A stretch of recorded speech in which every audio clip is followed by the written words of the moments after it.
Naannoon Qumbaa keessatti miseensi waraana Bilxiginnaa tokko meeshaa isaa waliin waraana bilisummaa Oromootti harka kennachuun barame.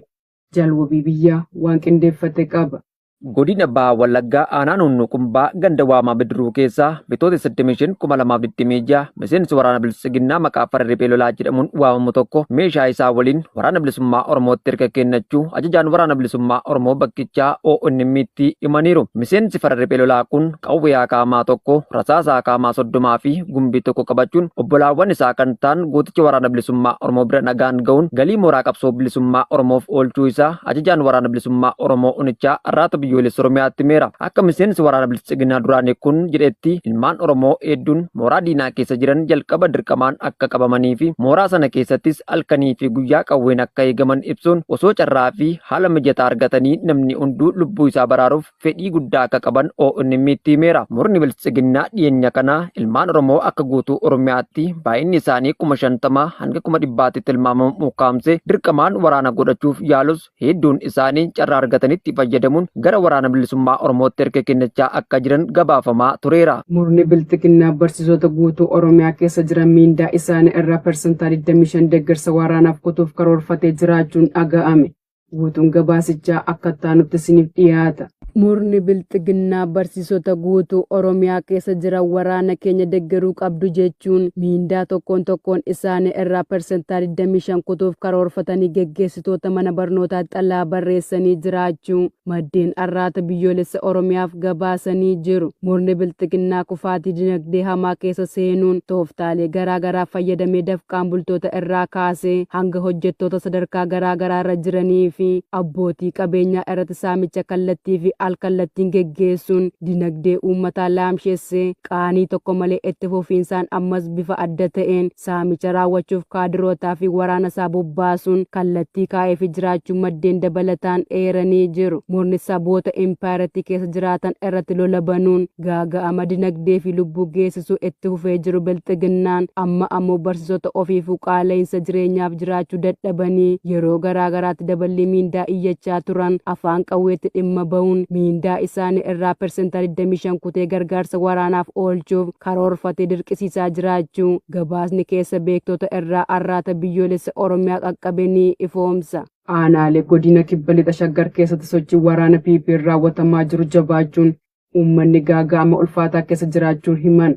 Guutuu gabaasichaaf jaarsa baafawaa gaarii. Godina kibba lixa shaggar keessatti haalli nageenyaa yeroo ammaa yaaddessaa ta'uu jiraattonni dubbatu. Torban kana keessa sochiin waraanaa gabroonfataa PP maqaa sakattaa waraana bilisummaa Oromoon aanaalee godinichaa keessatti jabaachuu isaa fi uummanni miidhaa keessa seenuus himaniiru. Jiraattonni aanaalee akka Qarsaa Maallimaa, Sabbataa Hawaas Bachoo, Tolee fi Sooddoo Daacii keessatti argaman humnoonni waraana murna PP socho'uun saamicha, hidhaa fi miidhaa biroo raawwachaa jiru jechuun rakkoon isaan irra ga'aa jirus haalaan ulfaataa deemuu dabaluun eeranii jiru. Haalli kun jireenya uummataa irratti dhiibbaa guddaa geessisaa jiraachuun namoonni baay'een qe'ee isaanii irraa buqqa'uu, hojii dhabuu fi rakkoo jireenyaa ammaataa keessa seenuus himatu. Dhiibbaawwan geggeeffamaa jiru keessaa muraasni qabeenyi uummataa badiinsa guddaa keessa seenee jira. Kun ammoo hiyyummaa dabaluun maatii hedduu gara rakkoo nyaataa fi jireenya ulfaataa keessatti kan kuffisu ta'uu fi namoonni qe'ee isaanii irraa buqqa'an iddoo qubannaa dhabuun rakkoo dabalataa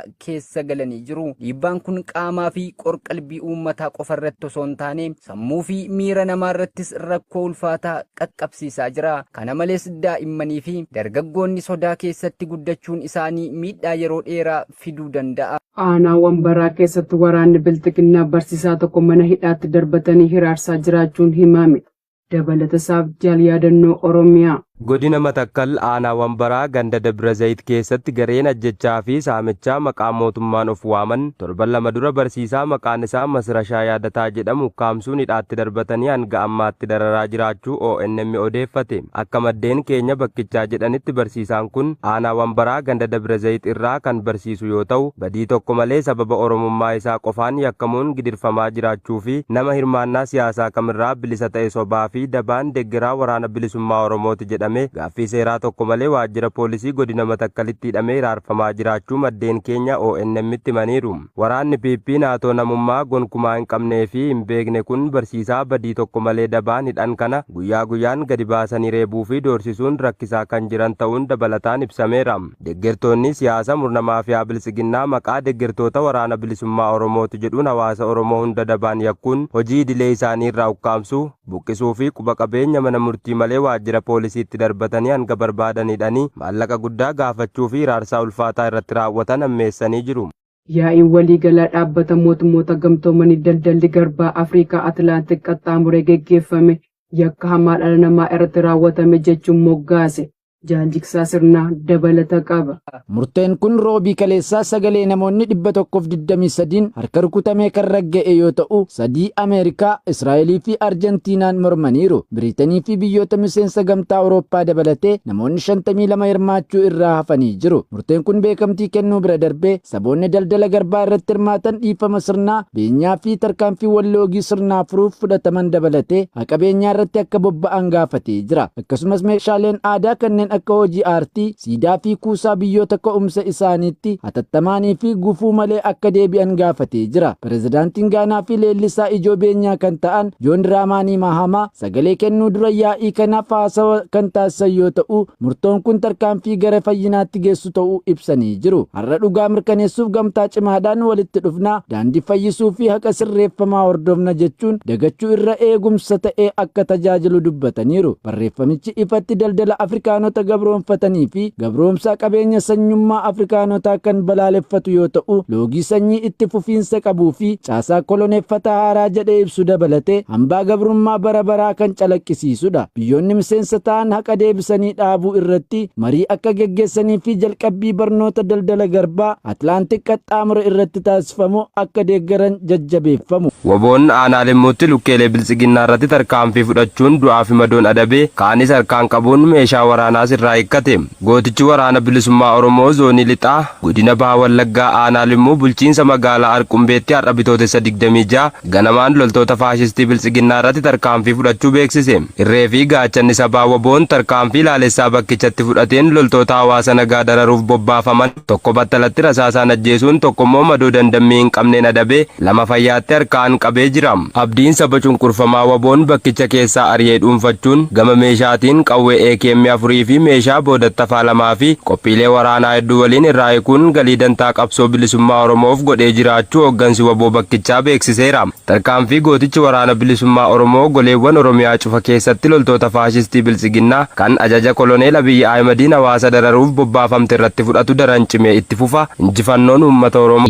Qaqqaaliiwwan ilmaan Oromoo irree fi gaachana uummata Oromoo waboo wabii saba isaanii diinagdeen jabeessuuf gumaacha godhan haalan jabeessanii itti fufanii jiru. Haaluma kanaan jaarmiyaan ABO waboo biyya alaa godina giddu galeessa bahaa fi bahaa fagoo gamtaa dambalii qeerroo bilisummaa Oromoo Saawud Arabiyaa jalatti gurmuuleen ijaaramanii jiran marsaa 32ffaaf haftee bara darbee buusii ji'aa guyyaa yaadannoo fincila diddaa garbummaa sadaasa 9 fi kan kitaaba bilisummaaf kaffalan gumaacha amajjii 2026 waadaa galanii turan walitti qabanii galii taasisanii jiru. Akka kanaan gurmuun jaal mul'is gadaa gumaacha amajjii 2026 riyaala Saawudii 1,000 gurmuun tokkummaa gumaacha amajjii 2026 riyaala Saawudii 200 galii haftee kitaaba bilisummaaf kaffalanii fi gumaacha guyyaa yaadannoo fincila diddaa garbummaa waggaa 20ffaa sadaasa 9,2025 riyaala Saawudii 112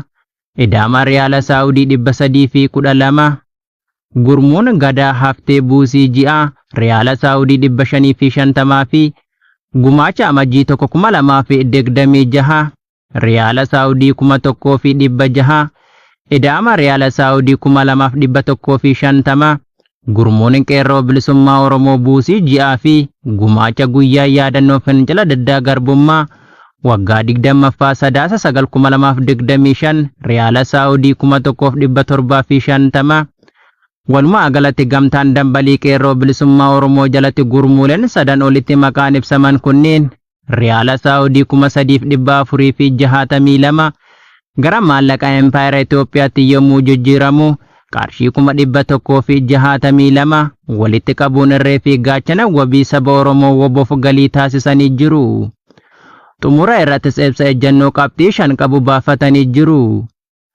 Akkuma beekamu yeroo ammaa sabni Oromoo sirna maafiyaa PP'n golee Oromiyaa hunda keessatti shiftoota Koloneel Abiy Ahmad bobbaasee fi shororkeessitoota faannoon ajjeefamaa goolamaa fi buqqifamaa jira. Uummatni keenya yeroo kamuu caalaa har'a nagaan manaa bahee galuu dadhabee jira. Gochaa badii murni PP saba keenya irratti raawwatu cimsinee ni balaaleffanna. Holola faarsee bultootaa fi burjaajessitoonni ABO waboo irratti geggeessan balaaleffachaa humnaa fi beekumsa qabnuun bira ni dhaabbanna. Uummatni Oromoo filannoo fakkeessii fi burjaajii yeroo bittaa aangoo Koloneel Abiy Ahmad ittiin dheeressuuf hamaamootni isaa itti jiran kana irraa hirmaachuu hin qabu. Bara dhufaa darbaa murna maafiyaa sirna empaayeratti darbeen wal harkaa fuudhee isa ajjeesuuf bahe sagalee isaa laachuu hin qabu jenna. ABO waboon dhaaba kaayyoo ganamaatti cichee sirna PP yookiin OPDO kan tiksee empaayeratti ta'ee uummata Oromoo jumlaan ajjeesisiisaa jiru kana hundeen buqqisee darbuuf falmaa hadhaawaa fi isa dhumaa geggeessaa yeroo jiru kanatti miseensotaa fi deeggartoonni jaarmiyaa ABO waboo biyya alaa hayyootni Oromoo fi uummatni bal'aan Oromoo keessa fi alaan harka wal qabannee kaanee irree fi gaachana wabii saba Oromoo waboo waan qabnuu fi humni keenya nuuf hayyameen haa deeggarru. Jaarmiyaan ABO waboo biyya alaa godina giddu galeessa bahaa fi bahaa fagoo koreen hojii raawwachiistuu gamtaa fi gurmuulee dambalii qeerroo bilisummaa Oromoo miseensotnii fi deeggartoonni gamtaa dambalii qeerroo bilisummaa Oromoo Saawudii jalatti ijaaramnee jirru hanga qabsoon bilisummaa Oromoo ABO waboon durfamaa jiruun Oromiyaan guutummaatti sirna gabroonfataa empaayeraa Itoophiyaa jalaa bilisaa fi walaba bahutti ABO waboo waliin kan dhaabbannuu fi gumaacha waboof taasisnu kan kanaan duraa caalatti murannoon cimsinee kan itti fufnu ta'uu irra deebin waadaa galla jechuun ibsa ejjennoo qabxii 5 qabu baafachuu isaanii